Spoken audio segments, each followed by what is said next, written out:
বাংলা সাহিত্যে কিছু রোমাঞ্চকর ঘটনা দিয়ে সাজানো আমাদের বিশেষ নিবেদন দ্য কোস্ট অফ বেঙ্গলে আজ যে গল্পটি আমি আপনাদের সামনে তুলে ধরার চেষ্টা করেছি সেটি হলো অপূর্ব কুমার চক্রবর্তীর লেখা অশরীরী গান।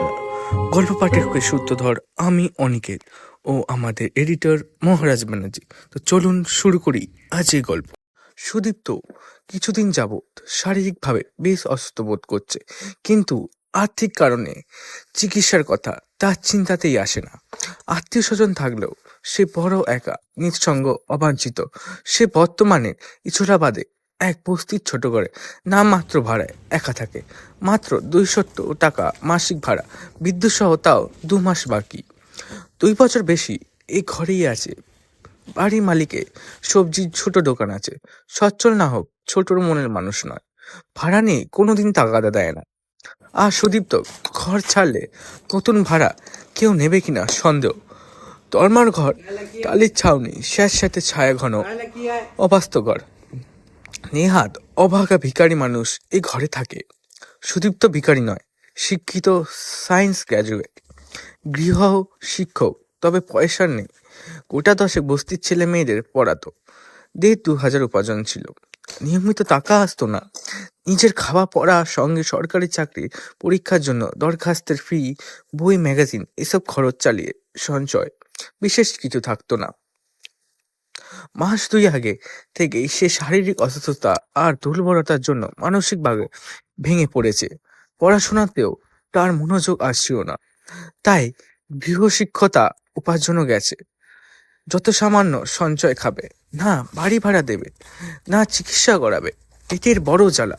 সামান্য সঞ্চয় যতদিন চলে, আর তারপর অনশয়ে হয়তো মরতে হবে। ধান ভিক্ষা করে বাঁচাচ্ছে মৃত্যু সেও। অনন্ত সুদীপ্তর কাছে পুলিশ লাইন বাজারে পটলদার হোটেলে দীর্ঘদিনে সে খদ্দের। এখন সে বাজেট কমিয়ে নিরামিষ খায়। রাতে 3টে রুটি, আলু ভাজা 5 টাকায়। পটলদার সাথে তার দীর্ঘদিনের পরিচিত। তার অভাব সমস্যাও পটলদা জানে। তাই দর্দি মনে একটু রাতে আসতে বলে। 5 টাকায় বাড়তি মাছ বা ডিম, কোনো দিন ভাগ্য ভালো হলে চিকেন 2 পিস খেতে দেয়। অতিরিক্ত দাম নেয় না।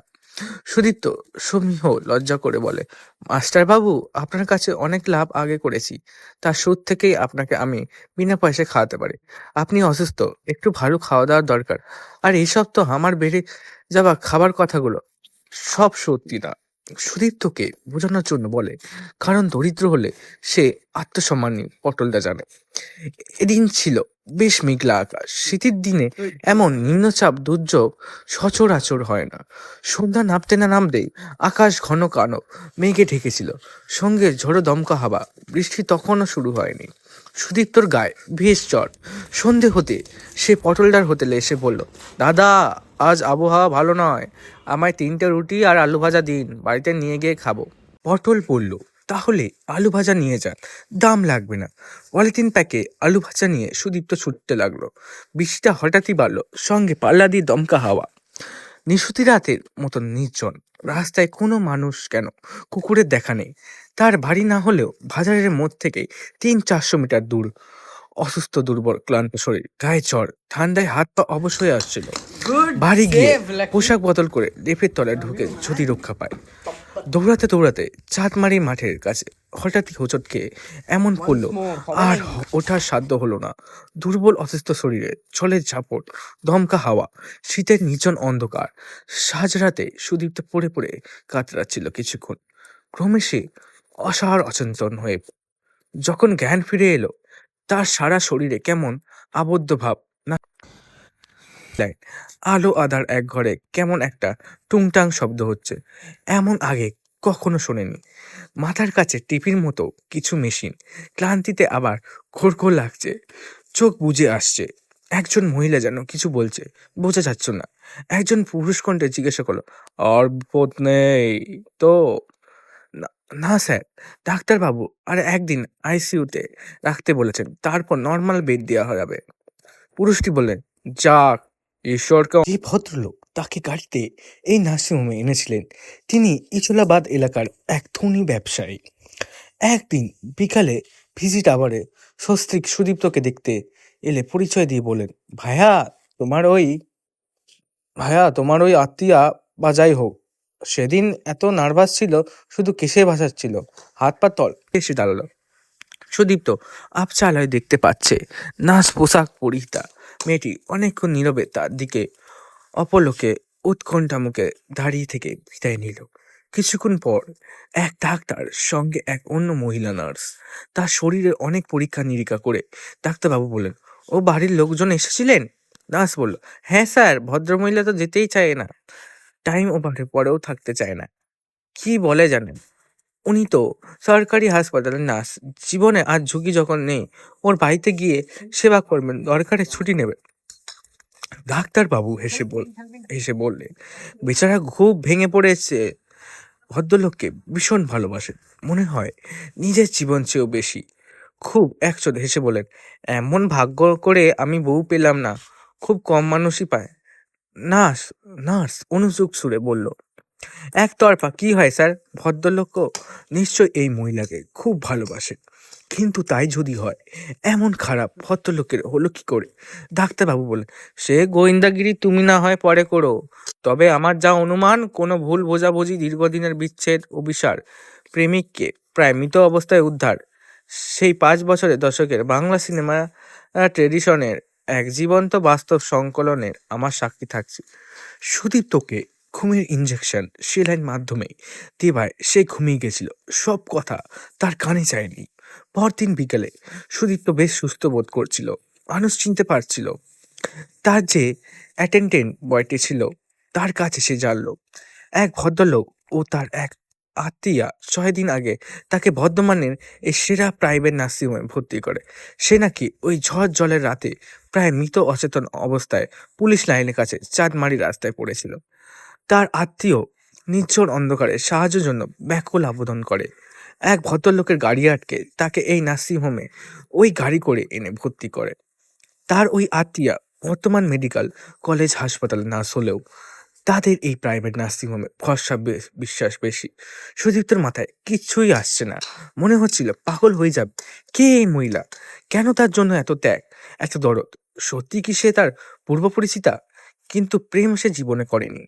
আর তার পরিচিত আত্মীয় বর্তমান পুলিশ লাইন ইচলাবাদ এলাকায় থাকে, এমন তার জানা নেই। আবার নার্স আত্মীয়া, আর এত নির্জন ঝড় বৃষ্টির রাতে এমন এদো রাস্তায় ওই মহিলা এলোই বা কেন? তাকে জলে ভেজা অচেতন পড়ে থাকা অবস্থাতে চিনতে না পারলো কেমন করে? হাজার প্রশ্ন, কোনো সুদোত্তর পেল না। তবে এই নতুন জীবন ফিরে পাবার জন্য এই মহিলা যে সাক্ষাৎ দেবতার দূত, এ বিষয়ে তার বিন্দু মাত্র সন্দেহ নেই। তার জীবনে বাঁচার কোনো আশা ছিল না, মোহও ছিল না। স্বার্থপর, বৈষম্যময়, আত্মকেন্দ্রিক এই সমাজের প্রতি তীব্র ঘৃণা আর অনীহা তাকে প্রতি মুহূর্ত দগ্ধ কর মারত। না ছিল ভবিষ্যৎ, না ছিল সুরক্ষা, না ছিল কোনো স্বপ্ন। ভালোবাসা, মায়া, মমতা, স্নেহ, সে তো কবে জীবন থেকে অদৃশ্য হয়ে গেছিল।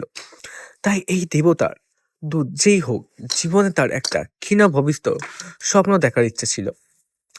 স্থির করল ওই মহিলা রূপী দেবদূত যা বলবে, কোনো যুক্তি চিন্তা ভাবনা ছাড়াই সম্মতি দেবে, মেনে নেবে, সমর্থন করবে।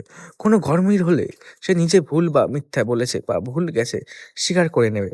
বাকি জীবন সে ওকে নিয়েই বাঁচবে, যতদিন সে আমাকে চাইবে। এই ভদ্রলোক তাকে গাড়িতে এই নার্সিংহোমে এনেছিলেন। তিনি ইসলাবাদ এলাকার এক ধনী ব্যবসায়ী। এদিন বিকালে ভিজিট আবারে স্বস্তিক সুদীপ্তকে দেখতে এলে পরিচয় দিয়ে বলেন, ভাইয়া, তোমার ওই আত্মীয়া বা যাই হোক, সেদিন এত নার্ভাস ছিল, শুধু কেঁদে ভাসাচ্ছিল, হাত পা টলমল করছিল, ঝড় বৃষ্টিতে কাক ভেজা ছাঁচাটা তো তোমারই উপর ঢেকে রেখেছিল। ওই দুর্যোগ রাতে গাড়িতে বাড়ি ফিরছিলাম, ঘন অন্ধকার, জনশূন্য রাস্তার মাঝে দাঁড়িয়ে, শীতের রাতে আলু থালু ভিজে সবে পোশাকে মাঝ রাস্তায় দাঁড়িয়ে গাড়ি থামালো। ধাক্কা লাগার বা চাপা পড়ার কোনো ভয় নেই, এতটাই সে মরিয়া বেপরোয়া ছিল। আমি আর আমার ড্রাইভার যখন তোমার অচেতন শরীরটা গাড়ি পিছনে সিটে তুলে ওকে ধরে বসতে বললাম, ও কাঁদতে লাগলো, বলল, ওর এই দশা দেখতে দেখতে গেলে মরে যাব কাকু। একটা অটো আসছিল, আপনি ধনন্তরী নার্সিংহোমে ওকে নিয়ে আসুন, আমি অটোয় আসছি। আমাদের সঙ্গে তুমি অচেতন হয়ে গেছিলে, আসতে সাবধানে দেরি হলো। আর তার আগেই ওর পরিচয়ে তোমার নাম পরিচিতি, অ্যাডমিশন বন্ড, রাম সাম্পেডেন রেডি। তোমায় যাওয়া মাত্র ইমার্জেন্সি ওয়ার্ডে চেক আপ করি, আইসিইউ। আর একটু দেরি হলে জীবন সংশয় হতো, যা ডাক্তারবাবু বক্তব্য। কখনো ঋণ ভুলো না, জীবনে ওকে দুঃখ দিও না। ও ভীষণ ভালো মেয়ে, যতটুকু আলাপ করেছি। বিনয়ী দূর থেকেই মাথা হেড করে নমস্কার করে। বড় লজ্জা লাগে। কোনো ফাঁকে সুদীপ্তর ভাষায় দেব তার দূত ভদ্রলোকের পাশে হাজির, হাসতে হাসতে বলল, আমার হয়ে সুপারিশ করছেন বুঝি? কিন্তু কাকু, ভালোবাসা তো একমুখী, অন্যর উপর নির্ভর করে কি? ও আমাকে তাই ভালোবাসুক, না বাসুক আমি বাসবো, মুখ দিয়ে আগলে রাখবো। সুদীপ্ত চোখে জল। তার স্বপ্নের দেখদুক নাম জানে না, জানার দরকারও নেই। কৃতজ্ঞতা আর অকৃত্রিম অনুরাগে তার দিকে অপলক চেয়েছিল। বুদ্ধিমতী মেয়েটি বলল, কাকু, ওর কষ্ট হতে পারে। এসব আলোচনা থাক।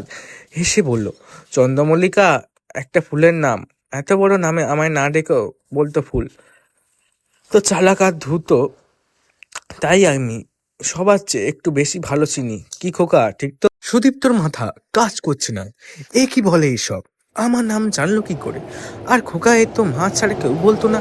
যাই হোক, ঘা নেড়ে সম্মতি জানালো। ভদ্রলোক বললেন, ওকে আর সাধারণ কেবিনে দিয়েছে, মানে সুস্থর দিকে।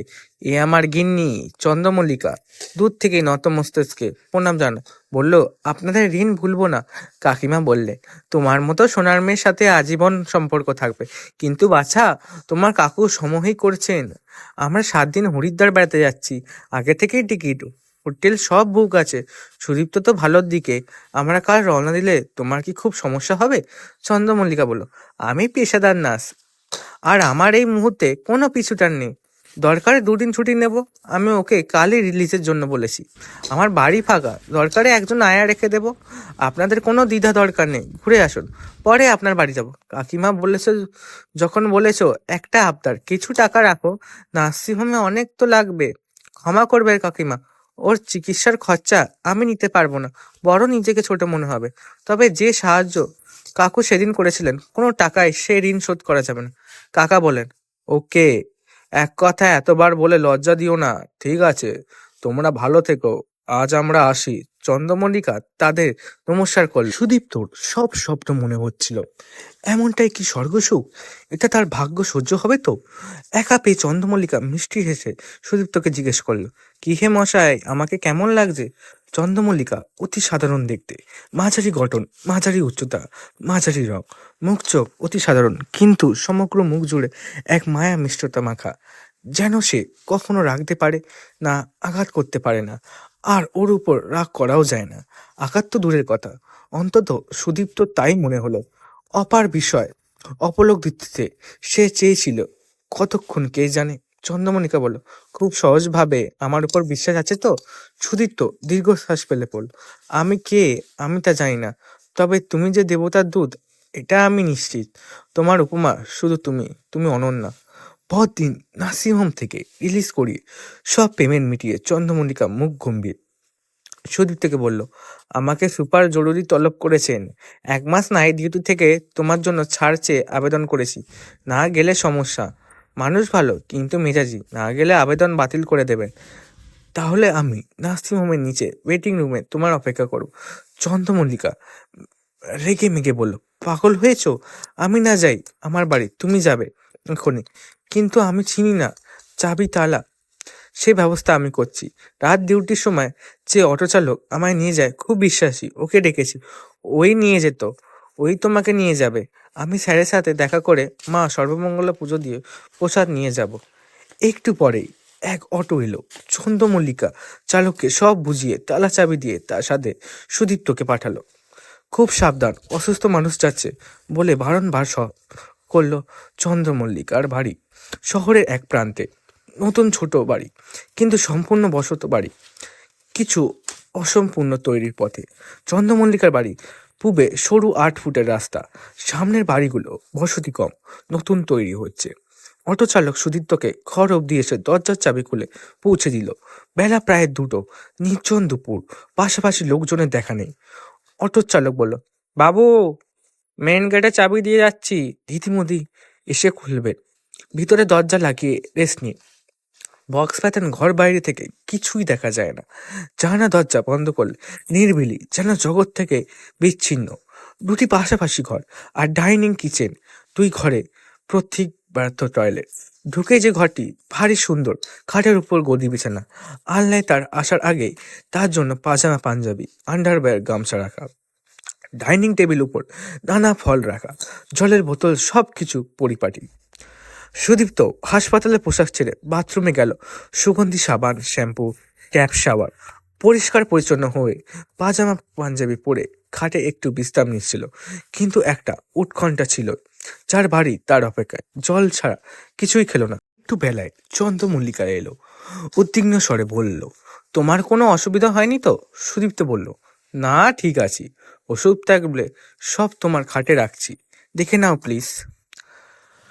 বাস, টাইম টেবিল করে দিয়েছি। আমি টপ করে বাইরের ড্রেস পাল্টে আসি। পাশের ঘরে বাথরুম স্নান সেরে পরিষ্কার পরিচ্ছন্ন হয়ে শাড়ি ব্লাউজ পরে বের হলো। হাসতে হাসতে বলল, তোমাকে তো রাজপুত্র মনে হচ্ছে। এই বুড়িকে পছন্দ হবে তো? কি যে বলো, তোমায় ভীষণ ভালো লাগছে। আগে এই ড্রেসে তো দেখিনি। সত্যি তুমি অনন্যা। চন্দ্রমল্লিকা হাসলো, বলল, অনেক ধন্যবাদ। তা তুমি কিছু খেয়েছো? মালকিন ছাড়া কিছুই খাই কি করে? চন্দ্রমল্লিকা রাগত স্বরে বলল, কে মালকিন? এ বাড়ি তোমারও? এত পরপর ভাবলে হয়? অস্তঃসরি সময় মতো খাবে তো? কিছুক্ষণ পর চন্দ্রমল্লিকা কাটা ফল, মিষ্টি একটি পাত্রে তার খাটে রেখে এখনই যেন খেয়ে নেয় নির্দেশ দিল। এমন নির্দেশ কার না পছন্দ? একটু পর 2 কাপ কফি ও বিস্কুট একটি টেটে এনে টেবিলে রাখলো। তারপর চন্দ্রমল্লিকার কফি খেতে খেতে চন্দ্রমল্লিকা বলল, ডাক্তারবাবু বললেন নিয়মিত ওষুধ, ট্যাবলেট আর পুষ্টিকর খাবার খেতে হবে, সঙ্গে হালকা যোগ। এর বেশি আর কিছু করা 1 মাস কিন্তু কঠোরভাবে নিষেধ। বলে মুখ টিপে খুব হাসলো, রসিকতা ভরা চোখে কিছু যেন ইঙ্গিত করলো। সুদীপ্ত মোড় লজ্জায় লাল, কিছুটা ক্ষোভে সুরে বলল, তুমি কি ভাবো আমি অসভ্য, বর্বর, কামুক? ছন্দমল্লিকা এবার আরো হাসতে লাগলো, যেন হেসে দম বন্ধ হবার উপক্রম। চোখ দিয়ে জল গড়িয়ে পড়ছে। সুদীপ্ত কোনো উত্তর দেয় না, মুখ নামিয়ে গুম হয়ে বসে। কি হলো, কফি খাও? কে তোমায় বদনাম দিল? আরে তোমায় বিশ্বাস করি বলেই তো এক ঘরে তোমায় এনেছি। তুমি কোনোদিন আমার সম্বন্ধী ছাড়া দুষ্টুমি দূরে থাক, গায়ে হাতও কি দেবে? বলে চন্দ্রমল্লিকা তাকে সান্ত্বনা দিল। অভিমানী সুদীপ্ত বলে, জীবন থাকতে তোমার বিশ্বাসে আঘাত করবো না। চন্দ্রমল্লিকা বলল, ওই জন্যই তো তোমায় এত ভালোবাসি, খাঁটি সোনা। সুদীপ্ত রাগ ভাঙলো, কফি খেলো। চন্দ্রমল্লিকা বলল, তুমি একটু রেস্ট নাও, আমি রাতে খাবার বানিয়ে নিই। রাতে 2 ঘরে 2 জন শয়ন করলেও চন্দ্রমল্লিকা বলল, তুমি অসুস্থ, কোনো সমস্যা হলে আমায় হালকা ডাকবে। আমার ঘুম খুব পাতলা, অল্প শব্দে জেগে যাব। মাঝে দরজা ভেজিয়ে চন্দ্রমল্লিকা ওর ঘরে গেল। সুদীপ্ত ভাবলো, তুমি সারাদিন পরিশ্রম করে রাতে একটু বিশ্রাম নেবে, আর আমি এত স্বার্থপর অধম তোমার ঘুম নষ্ট করো? মরে গেলেও ডাকবো না। পরদিন চন্দ্রমল্লিকা অফিস যায়নি। এক সময় সুদীপ্তর আগের বাড়ির ঠিকানা ও মালিকের নাম জানলো। কেন সুদীপ্ত জানে না। দুপুরে সুদীপ্তর একটু ঘুম ধরেছিল, তার ফাঁকে ওর পূর্বতনপুরে ঘরে চন্দ্রমল্লিকা গেছিল। সুদীপ্ত ঘুম থেকে উঠে বলল, তোমার সব সম্পদ আজ এনে দিয়েছি। সুদীপ্ত জিজ্ঞেস করলো, কি কি সম্পদ? আরে তোমার সার্টিফিকেট গুলো, আর বাসকে ছিল 471 টাকা। বাড়ি ভাড়া মিটিয়ে তোমার ধার শোধ করে দিয়েছি। সুদীপ্ত বলে, আর কিছু বই ম্যাগাজিন ছিল, সব এনেছি মশাই, পারলে মিলিয়ে নাও। গরমিল হলে আমার নামে না হয় একটা সিবিআই নালিশ ঠুকবে। বলে মুখ টিপে খুব হাসতে শুরু করলো। হাসি আর থামে না। সুদীপ্তের চোখে জল, মুখ টিপে আপ্রাণ যেন কান্না আটকানোর চেষ্টা করছে। চন্দ্রমল্লিকার চোখে পড়তে হাসি থামালো, বিচলিত হয়ে বলল, তুমি কাঁদছো? সুদীপ্ত ঘাড় নেড়ে না বোঝাতে চাইলেও তার গলা দুঃখে যেন ধরে গেছে, কথা বের হচ্ছে। চন্দ্রমল্লিকা অপরাধীর মতো বলল, তোমায় যদি আঘাত দিই ক্ষমা চাইছি। সুদীপ্ত ধরা গলায় বলল, তুমি আঘাত করবে কেন? তুমি দেখে এলে কি ঘরে করুণ ভাবে চরম দারিদ্র্যে থাকতাম, মনে পড়ে গেল, তাই মনটা কেমন করছে। আমি খুব গরিব। চন্দ্রমল্লিকা বলল, ও কথা যেন তোমার মুখে আর না শুনি। আমি ইয়ার্কি ফাজলামি একটু ভালোবাসি, তার মানে তুমি আমাকে দূরে সরাতে পারো না? এবারই তোমারও। ঠিক আছে, আমি আর কি করবো না, হাসবো না। সুদীপ্ত বলল, আমি ক্ষমা চাইছি, তোমাকে আঘাত করিনি, মেনে নিচ্ছি আজ আমি গরিব নয়। এক সময় ছিলাম, খেতে পাবো কিনা চিন্তা হতো। চন্দ্রমল্লিকার চোখে জল বলে, পাস্ট ইস পাস্ট, এসব মনে ভেবে মন খারাপ করে কি লাভ বলো? সুদীপ্ত দীর্ঘশ্বাস ছেড়ে বলল, তুমি আমার ভবিষ্যৎ, বর্তমান সব। আমি তোমার জন্য সব করতে রাজি। চন্দ্রমল্লিকা আবার মুক্তি পেবে খুব হাসে। এবার সুদীপ্তও হাসে। সে চন্দ্রমল্লিকার হাসি খুশি স্বভাব বুঝেছে। এইভাবেই এদিন কাটলো। পরের দিন এক সমস্যা হলো। চন্দ্রমল্লিকার পরদিন ডিউটি ছিল। এক আয়া রেখেছিল সুদীপ্ত দেখভালের জন্য। বেশ চলছিল সুদীপ্ত আয়া ব্যবহার, যত্ন ভালো লেগেছিল। কিন্তু দুপুরে ভাত ঘুম থেকে সহসা আবজা ঘুম ঘুম চোখে যা দেখলো, পিলে চমকে গেল। ভয়ে ঘুমের ভানে রইল ততক্ষণ না চন্দ্রমল্লিকা আসে। আজ আয়া যাওয়ার কিছুক্ষণ পর চন্দ্রমল্লিকা এলো। সুদীপ্ত তখন কিছুই বলল না। ড্রেস বদল করে মুখ গা হাত পা ধুয়ে পরিষ্কার পরিচ্ছন্ন বেশে এদিন চা পাপড় নিয়ে এলো। দুজন খেতে খেতে হঠাৎই সুদীপ্ত বলল, এই আয়াকে রেখো না, আমার যত্নের জন্য কোনো আয়া দরকার নেই, আমি বেশ সুস্থ, তুমি ডিউটি গেলে একাই থাকবো। চন্দ্রমল্লিকা অবাক হয়ে বলল, কি হলো বলবে তো? সুদীপ্ত বলল, না না, সে শুনে লাভ নেই। চন্দ্রমল্লিকা এবার জেদ করে বলল, সমস্যা না বললে ওকে জবাব দিব কিভাবে? সুদীপ্ত বলল, বলবে ওর হাব ভাব আচরণ ভালো নয়। চন্দ্রমল্লিকা উদ্বিগ্ন বলে, বলো না, তোমার সাথে কি কোনো খারাপ ব্যবহার করেছে? সুদীপ্ত চুপ থাকে। চন্দ্রমল্লিকা বলে, কি বলো আমার দিবি বলো। সুদীপ্ত ভয় কাঁপছে, ভয়ার্ত স্বরে বলল, তুমি বিশ্বাস করবে কিনা জানি না, তবে শুনলে ভয় পাবে। চন্দ্রমল্লিকা শান্ত সুরে বলল, আরে বলোই না, আমি অনেক ভয়ের গল্প জানি, বলোই না। সুদীপ্ত একেবারে ভেঙে পড়েছে। থমথমে মুখে বলে, আমি ভাত ঘুম জেগে ওঠাতেই দেখি ওই আয়া ডাইনিং টেবিলে খাচ্ছে, হাত কেমন লম্বা করে রান্নাঘর থেকে খাবার আনছে, হেঁটে যাবার দরকার হচ্ছে না। আমি ভয় তুমি না আসা অব্দি ঘুমের ভান করেছিলাম, খুব ভয় করছিল ও কাল এলেই মরে যাব। চন্দ্রমণিকা বলল, হয়তো তোমার ভ্রম, শরীর অসুস্থ ভুল দেখেছো, তবে ভয় যখন পেয়েছো ওকে আর বাড়িতে ঢুকতে দেবো না, কাল সকালে এলেই গেট থেকে বিদায়। সুদীপ্ত ভয়ার্ত কণ্ঠে বলল, তুমি থাকবে না তাই আমার জন্য জবাব শুনলে, আবার যদি ও সত্যি অশরীরী হয় এই ঘরে চলে আসবে না তো? চন্দ্রমল্লিকা আশ্বাস দেয়, আমি তোমারই কথাই বলবো না, ও জানবেই না তুমি ওকে সন্দেহ ভয় করছো। ঠিক আছে, কোনো চিন্তা করো না, তবে তোমার চোখের ভুল আমার এখনো মনে হচ্ছে, ভূত বলে কিছু আছে আমার বিশ্বাস হয় না। সুদীপ্ত কিছুটা সাহস পেল, নিজের চোখকে সম্পূর্ণ বিশ্বাস করতে পারছে না। পরদিন সুদীপ্ত একা ছিল, রান্না করা ছিল, নিজে বেড়ে খেলো। কেমন যেন আজ গা বাদ যে ছমছম করছে। গোটা ঘর কেউ যেন ঘরে আসছে। ভদ্র ঘরের উত্তর দিকে বসত বাড়ি জানালা, শীতে এই করে কাগজ দিয়ে চেপে ছিটকানি লাগালো। সুদীপ্ত উত্তরের জানালা টেনে খুলে একটু সাহস পেল। পাশেই বস্তি বাড়ির মানুষজন দেখছিল, কিন্তু একই কাণ্ড, পাশের বাড়ির লোকজন কেমন বিভ্রান্তের মতো ঘরে ঢুকে তাদের যত জানালা সব বন্ধ করে দিচ্ছে। বিরক্ত সুদীপ্ত নিজেই এবার জানালা বন্ধ করল। শীতের উত্তরের জানালা দিয়ে সমানে ঠান্ডা কনকনে হাওয়া ঢুকছে, অসহ্য। সঙ্গে পাশের বাড়ি মানুষদের অসভ্য আচরণ। আজ একটু বিকালে চন্দ্রমল্লিকা ফিরেছে। কেমন আছো? হেসে জিজ্ঞেস করলো। কেমন যেন উদ্বিগ্ন। সুদীপ্ত বলল, ভালো, কিন্তু কি জানো, আজ আমি উত্তর দিকে জানালা খুলতেই পাশের বাড়ির মানুষ সব ঘরে ঢুকে দরজা জানালা বন্ধ করে দিল। কি ধরনের মানুষ ওরা? চন্দ্রমল্লিকা কাকুত স্বরে বলল, অসুস্থ শরীরে শীতের দিনে উত্তরের ঠান্ডা হাওয়া খাবার খুব শখ তোমার, আর কোনোদিন খুলবে না। ওরা সমাজ বিরোধী, নানা মাদক নেশার কারবার করে, হয়তো তাই তোমায় দেখে এসব করেছে কিছু লুকিয়ে রাখতে। ঘন্টাখানেক বেশ গেল, কিন্তু চন্দ্রমল্লিকা আজ বেশ গম্ভীর, চুপচাপ, একা একা। রসিক হাসুকের স্বভাবটাই পাল্টে গেছে। সন্ধ্যার পর আসল রহস্য ফুটে উঠল। বাড়ির চারপাশে বেশ কিছু মানুষজনের গোলমাল হই হুল্লো। দুই চারটে ইট পাথর বন্ধ দরজা জানলায় এসে পড়েছে।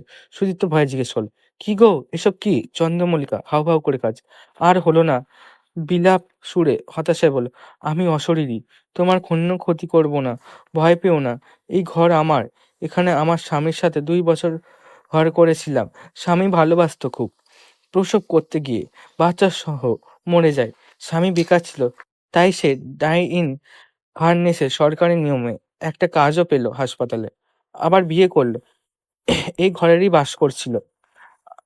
আমার আর সহ্য হলো না, আমি উৎপীড়ন শুরু করলাম, ওকে ভয় দেখালাম, বললাম, এ বাড়ি ছেড়ে যাও, এ বাড়ি আমার নামে, চাকরি করে সংসার করো, ক্ষমা করছি, তোমার প্রেম ভুয়ো, এ বাড়ি ছাড়ো। ওরা বাড়ি ছেড়ে পালালো। এ পাড়ার লোক যারা এসব জানে এটা ভুতুড়ে বাড়ি বলে এ বাড়ি কেনার মানুষ নেই। আমি ছাড়বো না। অনেক লোন, অনেক কষ্টের বাড়ি। বাইরের হই হুল্লোড় বেরোচ্ছে, তবে ঢিল মারা বন্ধ হয়েছে। পুলিশ খবর পেয়ে এসেছে। এইভাবে কোনো অভিযোগ প্রমাণ ছাড়া সন্দেহ বসে মানুষের বাড়ি ঢিল ছোড়া অপরাধ। পুলিশের হুমকিতে কাজ হয়েছে। পুলিশ জানায় এত রাতে ওয়ারেন্ট ছাড়া পুলিশ বাড়ি তল্লাশি করতে পারে না। পাড়ার মানুষ এফআইআর করলে, ম্যাজিস্ট্রেটের অর্ডার পেলে বাড়ির তল্লাশি হবে, তবু ভূত বলে অভিযোগ হবে না। সন্দেহজনক মানুষ বাড়িতে আসে যারা বিপজ্জনক এমন অভিযোগ চায়। তাই ঘর তল্লাশির সময় সাপক্ষেপ আগামী দিন হয়ে যাবে। সুদীপ্ত চন্দ্রমল্লিকা এসব জানে না। হতাশায় দুঃখে ভেঙে চন্দ্রমল্লিকা বলে, আমি তোমার নিষ্মাম ভালোবাসা চেয়েছিলাম। তোমাকে আমি বহুদিন নজর করেছি। আত্মীয় স্বজন, বন্ধু, সমাজ, সংসার, স্বর্গ সবাই তোমায় বঞ্চনা করেছে। তুমি দুঃখে হতাশায় গুমড়ে গুমড়ে কাঁদছে। শেষে ভগবান তোমার আয়ু কেড়ে নিতে কঠিন রোগে আক্রান্ত করো। তুমি নিউমোনিয়া, জন্ডিস সঙ্গে জ্বর একসাথে ভুগছিলে। সেদিন সন্ধ্যায় কৃষ্ণ প্রতিপদে আমি খুব সক্রিয় ছিলাম। তুমি যখন পড়ে গেলে মরো, আমি ওই অটো চালককে ডাকলাম। ও জানে আমি অশরীরী, তাই কথার অবাধ্য হয়ে সাহস পায় না। জীবন দশায় আমায় খুব প্রিয় ছিল। রাত ডিউটিতে ওর অটোয় বাড়ি ফিরতাম। আমাকে ভয় করে, কিন্তু ওর ক্ষতি করব না জানে। একটু থেমে ভাবুক হয়ে দীর্ঘশ্বাস ফেলে বল, সেদিন ওই প্রাইভেট কার আসতে দেখে তোমার আত্মীয়র অভিনয় করে থামায়। অটো আসতে দেরি করেছিল। তোমার সঙ্গে পিছনে সিটে যায়নি। কোনো মানুষ আমার লাগলে তার মৃত্যু। তাই দূর থেকেই আমায় ভালোবাসার সম্মান জানাতে হয়। আয়া আয়া আমার এক রূপ তুমি সত্যিই দেখেছিলে। ভেবেছিলাম তুমি গভীর ঘুমে আছো, তাই আলস্য লাগছিল। না হেঁটে হাত লম্বা করে আচারটা রান্নাঘর থেকে টেনে নিয়েছিলাম। বুঝলাম ওই আয়া রাখলে তুমি ভয়ে মরেই যাবে। একটু অনুতাপ আর আফসোসে বলে, তোমার উপর নজর রাখার জন্য আমি আজ অন্য আয়া রূপে কেন নিজেকে রাখিনি। এটা আমার ভুল।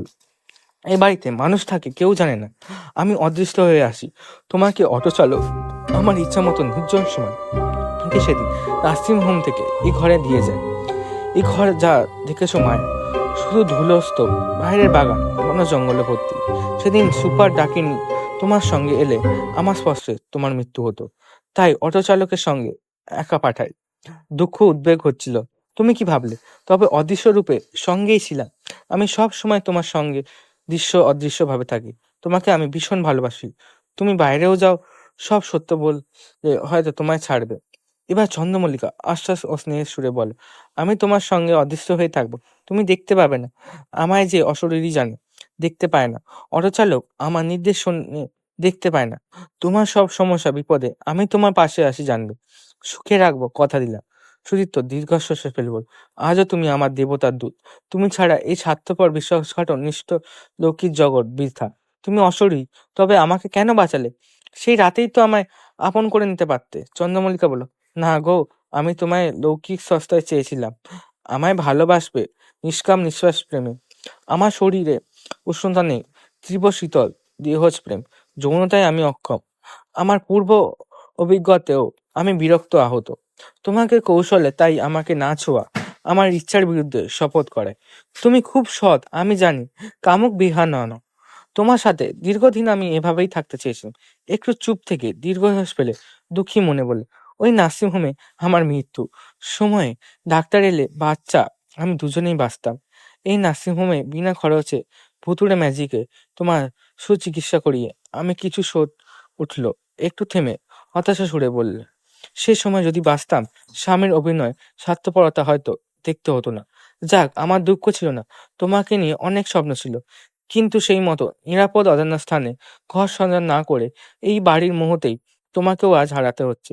এই বাড়ি কাউকে ভোগ করতে দেব না। ক্ষোভের আগে চন্দ্রমল্লিকার মুখ যেন বিবস্ত্র ভয়ঙ্কর হয়ে উঠছিল।